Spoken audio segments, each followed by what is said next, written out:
내려놓음 이용규 프롤로그 내가 비워지고 하나님으로 채워지는 삶. 이 책의 내용을 다듬고 있던 어느 날 내가 지금 몽골에서 섬기고 있는 이레교회의 한 자매와 길을 가며 대화하게 되었다.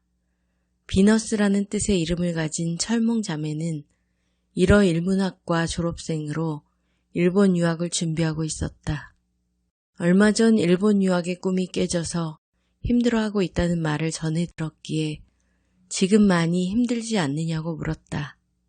그랬더니 이제 예수님을 영접한 지 8개월이 조금 넘은 그 자매가 나를 깜짝 놀라게 하는 대답을 했다. 하나님 앞에 다 내려놓았어요.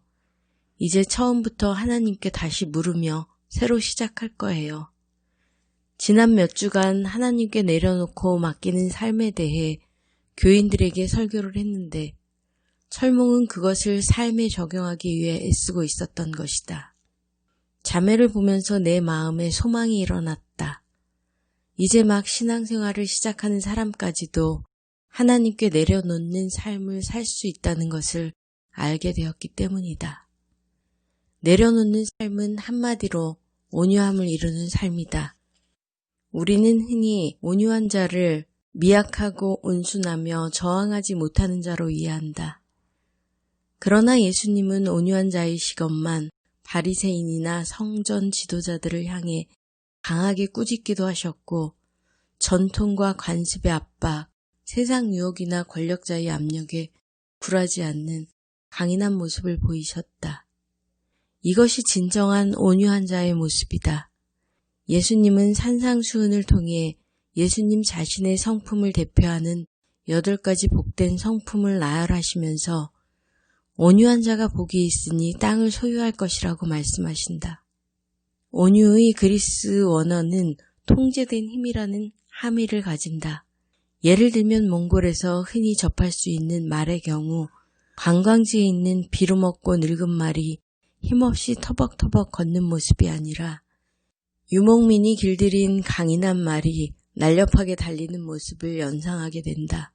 힘이 넘쳐나지만 그 힘이 말을 잘 다루는 기수의 조정에 따라 통제되어 기수가 곧비트는 방향으로 힘을 분출하는 것이 온유이다. 시편 37편에서 시편 기자는 온유한 자 외에 주의 복을 받는 자, 의인, 여호와를 바라고 그 도를 지키는 자가 모두 땅을 차지한다고 말한다. 이 모두를 예수님은 요약하여 온유한 자로 묶으신 것이다.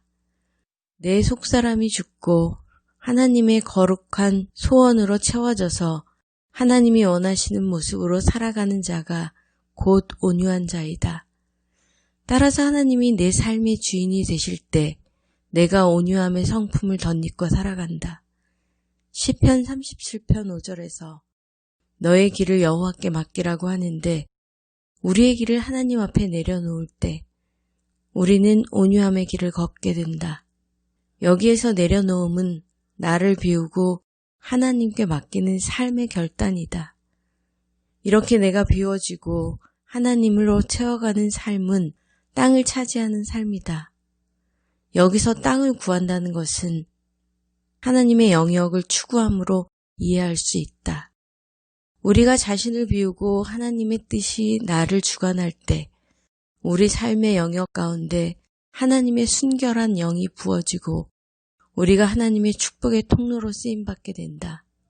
하나님의 선한 영향력이 우리를 거쳐서 우리 주변으로 확산되는 것이다.